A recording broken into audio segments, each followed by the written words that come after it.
Hi hello ನಮಸ್ಕಾರ, ನಾನು ನಿಮ್ಮ ಮಿತ್ರ ಮಹೇಶ್. ನೀವು ನೋಡ್ತಾ ಇದ್ದೀರಾ 7 ಮಹೇಶ್ ಯೂಟ್ಯೂಬ್ ಚಾನಲ್. ಫ್ರೆಂಡ್ಸ್, ಇವತ್ತು ಯಾವ ಒಂದು ವಿಷಯದ ಬಗ್ಗೆ ಚರ್ಚೆ ಮಾಡೋಣ ಅನ್ನೋದಾದರೆ Bigg Boss season 11 episode number 46. ಈ ಒಂದು ಎಪಿಸೋಡ್ ಬಗ್ಗೆ ತುಂಬಾ ಒಂದು ಚರ್ಚೆ ಮಾಡ್ಕೊಂತಾಗೋಣ. ಯಾರೆಲ್ಲ ಗೇಮ್ನ ಚೇಂಜ್ ಮಾಡಿದ್ರು, ಯಾರೆಲ್ಲ ಸ್ವಾಪ್ ಆದರು, ಯಾರಿಗೆಲ್ಲ ಎಷ್ಟೆಷ್ಟು ಅಂಕಗಳು ದೊರಕೊಂಡು, ಯಾರೆಲ್ಲ ಕುತಂತ್ರಿ ಬುದ್ಧಿನ ಉಪಯೋಗಿಸ್ಕೊಂಡ್ರು, ಯಾರೆಲ್ಲ ಸ್ಟ್ರಾಟಜಿ ಮಾಡ್ಕೊಂಡ್ರು, ಇವೆಲ್ಲ ಪ್ರಶ್ನೆಗಳಿಗೆ ಒಂದೊಂದಾಗಿ ಉತ್ತರ ಹೊಡ್ಕೊಂತ ಹೋಗೋಣ. ಅದಕ್ಕೆ ಮುನ್ನೆ ಯಾರೆಲ್ಲ ಚಾನಲ್ ಸಬ್ಸ್ಕ್ರೈಬ್ ಮಾಡಿದ ವಿಡಿಯೋ ನೋಡ್ತಿದ್ರು ಅವರೆಲ್ಲರೂ ಚಾನಲ್ನ ಸಬ್ಸ್ಕ್ರೈಬ್ ಮಾಡ್ಕೊಳ್ಳಿ. ಪಕ್ಕದಲ್ಲಿರುವ ಬೆಲ್ ಬಟನ್ ಕ್ಲಿಕ್ ಮಾಡ್ಕೊಂಬಿಡಿ. ಆಲ್ ಅಂತ ನೋಟಿಫಿಕೇಶನ್ ಬರ್ತದೆ, ಕ್ಲಿಕ್ ಮಾಡ್ಕೊಂಬಿಟ್ಟು ನಾನು ಮಾಡ್ತಕ್ಕಂಥ ಪ್ರತಿಯೊಂದು ವಿಡಿಯೋಗಳು ನಿಮ್ಮ ಮೊಬೈಲ್ ನಿಮ್ಮ ಕಂಪ್ಯೂಟರ್ ನೇರವಾಗಿ ನೋಟಿಫಿಕೇಶನ್ ಬರ್ತೀವಿ. ಈ ಮೂಲಕ ಹಲವಾರು ಕೆಲವರ ಬಗ್ಗೆ ಪ್ರತಿದಿನ ಪಡ್ಕೋಬೋದು ಅಂತ ಹೇಳ್ತಾ ಇನ್ನೊಂದು ತಡ ಬನ್ನಿ ಫ್ರೆಂಡ್ಸ್, ವಿಡಿಯೋ ಸ್ಟಾರ್ಟ್ ಮಾಡೋಣ. ಇದು ಬಿಗ್ ಬಾಸ್ ಸೀಸನ್ 11 ಎಪಿಸೋಡ್ 46. ಸಮಯ ರಾತ್ರಿ 9:30. ಎಪಿಸೋಡ್ ಸ್ಟಾರ್ಟ್ ಆಗ್ತಾ ಇದ್ದಂಗೆ ನಿನ್ನೆ ಒಂದು ಡಿಸ್ಕಂಟಿನ್ಯೂ ಆಗಿರ್ತಕ್ಕಂಥ ಒಂದು ಗೇಮು, ಅದು ಸ್ಟ್ಯಾಚ್ಯೂ ಗೇಮ್ ಏನಿರ್ತದೆ ಆ ಒಂದು ಗೇಮು ಇಲ್ಲಿ ಕಂಟಿನ್ಯೂ ಆಗ್ತಾ ಇದೆ. ನಿನ್ನೆ ಯಾರು ನೀರು ಹೊಡೆದಿದ್ರು ಅವರೆಲ್ಲರೂ ಸ್ಟ್ಯಾಚ್ಯೂ ಆಗಿ ನಿಲ್ತಾರೆ. ನಿನ್ನೆ ಸ್ಟ್ಯಾಚ್ಯೂ ಆಗಿ ನಿಂತ ನಿಂತಿರ್ತಾರೆ, ಅವರೆಲ್ಲರೂ ಇವತ್ತು ನೀರು ಹೊಡಿತಾರೆ ಇವರಿಗೆಲ್ಲರಿಗೂ.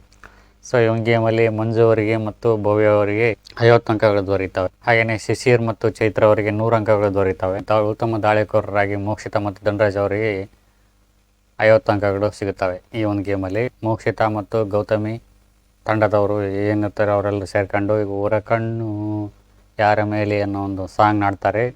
ಈ ಸಾಂಗಿನ ಕೇಳಿಬಿಟ್ಟು ಐಶ್ವರ್ಯ ಅವರು ನನಗೆ ಹೇಳ್ತಾ ಇದ್ದಾರೆ ಏನೋ ಅಂತೇಳಿ ತುಂಬ ಫೀಲ್ ಮಾಡ್ಕೊಂಡು ಅಳ್ತಾಳೆ. ಸಾಂಗ್ ನಾಡಿನಪ್ಪ ಅಂದರೆ ಇವ್ರು ಯಾಕೆ ಕನೆಕ್ಟ್ ಆಗಿ ಅಳೋ ಒಂದು ಅವಶ್ಯಕತೆ ಇತ್ತು ಅಂತ. ನೆಕ್ಸ್ಟ್ ಮಣ್ಣಿನ ಮಕ್ಕಳು ಅಂತೇಳಿ ಒಂದು ಗೇಮ್ ಕೊಡ್ತಾರೆ ಬಿಗ್ ಬಾಸ್ ಟೀಮ್ ಅವರು. ಆ ಒಂದು ಮಣ್ಣಿನ ಮಕ್ಕಳಲ್ಲಿ ಒಂದು ಲೆಟರ್ ಕೊಡ್ತಾರೆ, ಇಂಗ್ಲೀಷ್ ಲೆಟ್ರು, ಎ ಆಯಿತು ಡಿ ಆಯಿತು, ಈ ರೀತಿಯಾಗಿರ್ತಕ್ಕಂಥ ಒಂದು ಲೆಟರ್ ಕೊಡ್ತಾರೆ. ಲೆಟರ್ನ ಟೈಪ್ ಮಾಡಿಕೊಂಡು ಬಾರ್ಡರ್ನ ಹಾಕಬೇಕಾಗುತ್ತೆ ಒಂದು ಹಲಗೆಯ ಮೇಲೆ.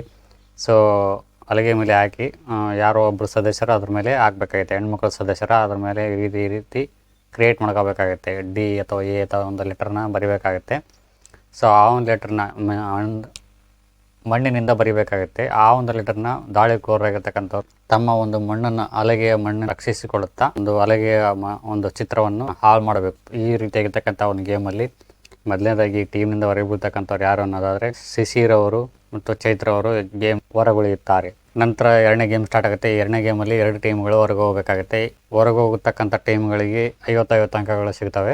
ಸುರೇಶ್ ಮತ್ತು ಮಂಜು ಅವ್ರ ಟೀಮ್ 2 ಟೀಮ್ಗಳು ಹೊರಗಡೆ ಹೋಗ್ತವೆ, ಗೇಮಿಂದ ಹೊರಗಡೆ ಹೋಗ್ತವೆ 50 ಅಂಕಗಳನ್ನು ಪಡೆದುಕೊಂಡು. ನಂತರ 3ನೇ ಗೇಮ್ ಆರಂಭವಾಗುತ್ತೆ. 3ನೇ ಗೇಮಲ್ಲಿ ಗೆದ್ದವರಿಗೆ 150 ಅಂಕಗಳು, ಸೋತವರಿಗೆ 75 ಅಂಕಗಳು, ಉತ್ತಮ ದಾಳಿಕೋರರಿಗೆ 50 ಅಂಕಗಳು ಸಿಗ್ತವೆ. ಅಂದರೆ ಸೋದ ತಂಡದವರು ಯಾರಾದರೂ ಪುರುಷ ಒಂದು ಸದಸ್ಯರು ಯಾರು ಇರ್ತಾರೋ ಅವರೆಲ್ಲರೂ ಬಂದು ಅಟ್ಯಾಕ್ ಮಾಡ್ಬೋದು, ಅವ್ರಿಗೂ ಸಹಿತ 50 ಅಂಕಗಳು ಸಿಗ್ತವೆ ಅಂತೇಳಿ ಬಿಗ್ ಬಾಸ್ನವರು ಒಂದು ಆಫರ್ ಕೊಡ್ತಾರೆ. ಮಂಜು ಅವರು, ಶಿಶಿರ್ ಅವರು, ಸುರೇಶ್ ಅವರು ಬಂದು ದಾಳಿ ಮಾಡ್ತಾರೆ. ಶಿಶಿರ್ ಅವರಿಗೆ ಎಲ್ಲ ಟೀಮ್ಗಳನ್ನು ಅಟ್ಯಾಕ್ ಮಾಡಿದ್ರು ಅಂತೇಳಿ ಅವರಿಗೆ 50 ಅಂಕಗಳು ಕೊಡ್ತಾರೆ. ಗೌತಮಿ ಮತ್ತು ಹನುಮಂತ ಅವರು ತಂಡದವರು ಗೆದ್ದು 150 ಅಂಕಗಳನ್ನು ಪಡೆದುಕೊಳ್ಳುತ್ತಾರೆ. ನೆಕ್ಸ್ಟ್ ಬರ್ತಕ್ಕಂಥದ್ದೇ mega twist offer Bigg Boss ಕಡೆಯಿಂದ ಬರ್ತೈತಿ. ಮಹಿಳಾ ಸದಸ್ಯರೆಲ್ಲರೂ ಸೇರಿಕೊಂಡು ಕನ್ಫ್ಯೂಷನ್ ರೂಮ್ಗೆ ಕರೀತಾರೆ ಬಿಗ್ ಬಾಸ್ನವರು. ಈ ಒಂದು ಗೇಮ್ನ ಪರವಾಗಿ ನಿಮಗೆ ಒಂದು ಆಫರ್ ಕೊಡ್ತಾ ಇದ್ದೀನಿ. ನಿಮ್ಮ ಜೋಡಿಯನ್ನು ಮುರಿದು ಕಾಸಿ ವಿಕ್ರಮ್ನೊಂದಿಗೆ ನೀವು ಜೋಡಿಯಾಗೋದಾದರೆ ನಿಮ್ಮ ತಂಡಕ್ಕೆ 100 ಅಂಕಗಳು ಸಿಗುತ್ತವೆ. ನೀವು ಆ ಜೋಡಿನ ಮುರ್ಕೊಳ್ಳೋಕೆ ಸಾಧ್ಯ ಇದ್ದೀರಾ, ನೀವು ತಯಾರಾಗಿದ್ದೀರಾ ಅಂತ ಕೇಸಿ ಬಿಗ್ ಬಾಸ್ನವರು ಒಂದು ಆಫರ್ ಕೊಡ್ತಾರೆ ಎಲ್ಲರಿಗೂ. ಮೊದಲನೇದಾಗಿ ಅನುಷ್ ಅವರು ಕೇಳ್ತಾರೆ. ಅನುಷ್ ಅವರು ಒಂದು ನನಗೆ ಓಕೆ ಇದೆ, ವಿಕ್ರಮ್ ಜೊತೆ ನಾನು ಆಟ ಆಡೋಕ್ಕೆ ನಾನು ಒಪ್ಕೊಳ್ತಾ ಇದ್ದೀನಿ. ಯಾಕಂದಪ್ಪ ಅಂತಂದರೆ ಸುರೇಶ್ ಅವರಿಗೆ ಕಾಲು ಲೇಟ್ ಆಗಿದೆ. ಸೊ ಹಾಗಾಗಿ ಅವ್ರ ಜೊತೆ ನಾನು ಜಾಸ್ತಿ ಪಾರ್ಟಿಸಿಪೇಟ್ ಮಾಡೋಕ್ಕಾಗ್ತಾ ಇಲ್ಲ. ಸೊ ಅವ್ರ ಜೊತೆ 100% ಕೊಡೋಕ್ಕಾಗ್ತಾ ಇಲ್ಲ ನನಗೆ. ಸೊ ನಾನು 100% ಕೊಡಬೇಕು ಅಂತಂತಂದರೆ ಉತ್ತಮವಾಗಿರ್ತಕ್ಕಂಥ ಒಂದು ಸ್ಟ್ರಾಂಗ್ ಪರ್ಸನ್ ನನ್ನ ಜೊತೆ ಬೇಕಾಗುತ್ತೆ. ಅನುಷ್ ಅವರು ಒಂದು ಒಳ್ಳೆ ರೀಸನ್ ಕೊಟ್ಟರು ಅಂತ ಹೇಳ್ಬೋದು. ನೆಕ್ಸ್ಟ್ ಬರ್ತಕ್ಕಂಥವ್ರು ಐಶ್ವರ್ಯ ಅವರವರು. ನನ್ನ ಪಾರ್ಟ್ನರ್ ನನ್ನ ಜೊತೆ ತುಂಬಾ ಚೆನ್ನಾಗಿದ್ದಾರೆ, ಅವ್ರ ಜೊತೆನೇ ಗೇಮ್ ಕಂಟಿನ್ಯೂ ಮಾಡ್ತೀನಿ, ಅವ್ರ ಜೊತೆ ನಾನು ಸೋತರು ಗೆದ್ರು ಅವ್ರ ಜೊತೆನೇ ಇರ್ತೀನಿ ಅಂತೇಳಿ ಐಶ್ವರ್ಯ ಅವರು ಒಂದು ಒಳ್ಳೆ ಡಿಸಿಷನ್ ತಗೊಂಡ್ರು ಅಂತ ಹೇಳ್ಬೋದು. ಮೋಕ್ಷಿತಾ ಆ್ಯಸ್ ಯೂಶುವಲ್ ಅವ್ರ ಜೊತೆ ನಾನು ಅಂಡರ್ಸ್ಟ್ಯಾಂಡಿಂಗ್ ಆಗ್ತಾ ಇಲ್ಲ ನನಗೆ ಅಂತೇಳಿ.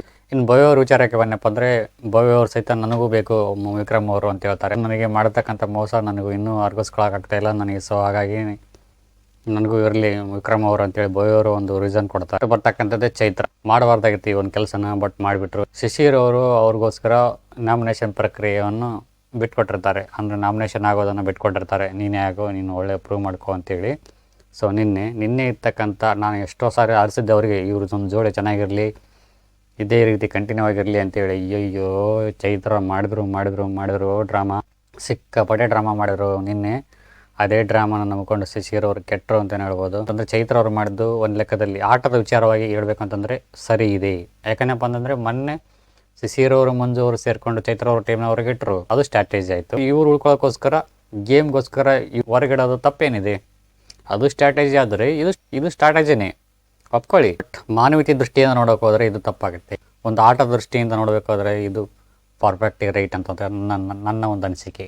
ರೈಟ್ ಟೈಮಲ್ಲಿ ರೈಟ್ ಡಿಸಿಷನ್ ತೊಗೊಂಡಿರ್ತಕ್ಕಂಥ ಚೈತ್ರ ಅವ್ರಿಗೆ ಪರ್ಫೆಕ್ಟ್ ಆಗಿರ್ತಕ್ಕಂಥ ಒಂದು ಟೈಮಲ್ಲಿ ಪರ್ಫೆಕ್ಟ್ ಆಗಿರ್ತಕ್ಕಂಥ ಒಂದು ಡಿಸಿಷನ್ ತೊಗೊಳ್ಳೋದು ಉತ್ತಮ ಆಟದ ಲಕ್ಷಣ ಅಂತ ಹೇಳ್ಬೋದು. ಈ ಟೈಮಲ್ಲಿ ಸ್ಟ್ರಾಟಜಿ ತುಂಬಾ ಇಂಪಾರ್ಟೆಂಟ್ ಆಗುತ್ತೆ. ಬಟ್ ಅವ್ರು ಮಾಡಿದ್ದು ಸರಿ, ಆದರೆ ಇವ್ರು ಮಾಡಿದ್ದು ಸರಿನೇ. ಶಿಶಿರ್ ಅವ್ರಿಗೆ ಮಂಜು ಅವರಿಗೆ ಇದು ಅರಗಿಸ್ಕೊಳ್ಳೋಕೆ ಆಗ್ತಾ ಇಲ್ಲ. ವಿಕ್ರಮ್ ಅವರು ಎಲ್ಲರಿಗೂ ಒಂದು ಟ್ವಿಸ್ಟ್ ಕೊಟ್ಟರು ಅಂತಲೇ ಹೇಳ್ಬೋದು. ಭಯ ಅವ್ರ ಜೊತೆ ಇರೋಕ್ಕೆ ಇಷ್ಟಪಡ್ತೀನಿ ಅಂತೇಳಿ ವ್ಯಕ್ತಪಡಿಸ್ತಾರೆ ತ್ರಿವಿಕ್ರಮ್ ಅವರು. ಸೊ ಈ ವಿಚಾರ ಕೇಳಿಕೊಂಡು ಶಿಶಿರ್ ಅವ್ರಿಗೆ ತುಂಬಾ ಟ್ರಿಗರ್ ಆಗುತ್ತೆ. ಚೈತ್ರ ಅವ್ರ ಜೊತೆ ಇನ್ನು ಮುಂದೆ ನಾನು ಇರೋದಿಲ್ಲ, ಜೋಡಿಯಾಗಿ ನಾನು ಇರೋಕ್ಕೆ ಇಷ್ಟಪಡೋದಿಲ್ಲ ಅಂತೇಳಿ ಅವ್ನ ಪಟ್ಟಿ ಏನು ಕೊಟ್ಟಿರ್ತಾರೆ ಅವ್ನ ಪಟ್ಟಿನ ಕಿತ್ತಾಕಿ ಜೋರಾಗಿ ಧ್ವನಿ ಮಾಡುತ್ತಾ ಚೈತ್ರ ಅವ್ರನ್ನ ಬೈಕೊಡುತ್ತಾ ಹೊರಗಡೆ ಹೋಗ್ತಾರೆ. ನೋಡೋಣ ಮುಂದಿನ ದಿನಗಳಲ್ಲಿ ಹೇಗೆ ಒಂದು ಗೇಮ್ ಟರ್ನ್ ಆಗುತ್ತೆ, ಅಥವಾ ಯಾರೆಲ್ಲರ ಮತ್ತೆ ತಮ್ಮ ಆಟದ ವೈಖರಿಗಳನ್ನು ಚೇಂಜ್ ಮಾಡ್ಕೊಳ್ತಾರೆ ಈ ಒಂದು ಗೇಮಲ್ಲಿ ಅನ್ನೋದನ್ನು ಕಾದು ನೋಡೋಣ.